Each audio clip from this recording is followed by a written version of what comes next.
ra mới sốc để nhập khẩu.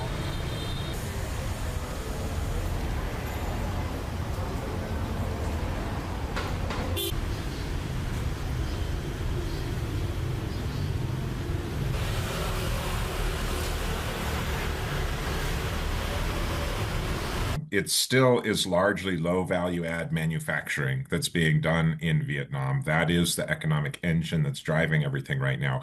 They will have to pivot away from that and they will have to become more innovative. They will have to have a broader skill set in order to become a fully developed country.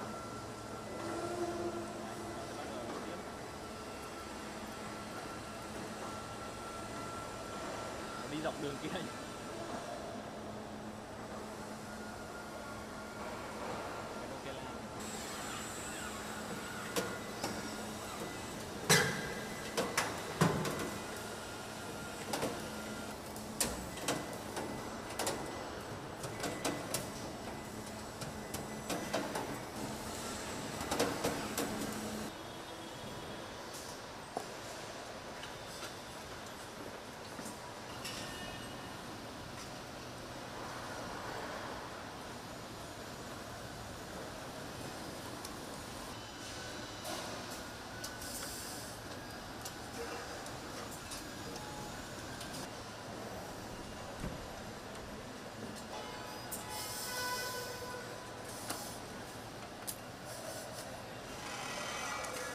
Tiếp nối thành công của hội nghị lần thứ 9, Ban chấp hành Trung ương Đảng khóa 13. Chuyển số và miền núi giai đoạn 2021-2020 bảo đảm phát huy được nguồn lực, tận dụng được cơ hội phát triển, hoàn thành tốt các mục tiêu, nhiệm vụ đề ra.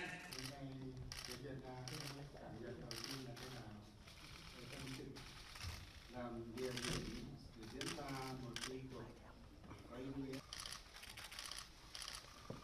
Well, Mr. President, thank you very much.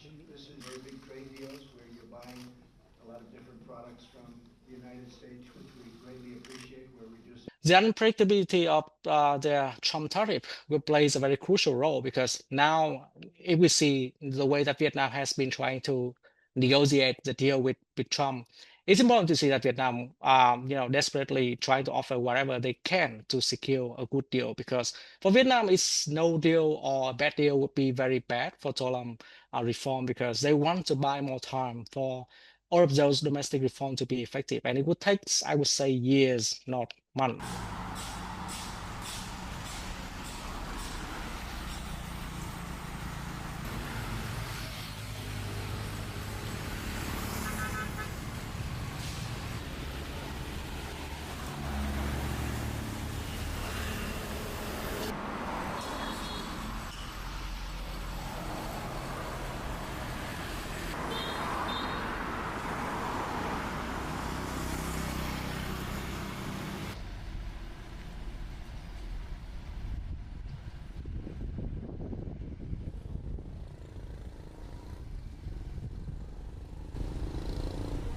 Vietnam is going to grow old very, very quickly in the next couple of decades, and the demographic dividend of Vietnam is coming to an end. So if only depends on the labor-intensive industries in garments or in textile, there's no way for Vietnam to escape the middle income trap, like many other fellow Southeast Asians also facing with.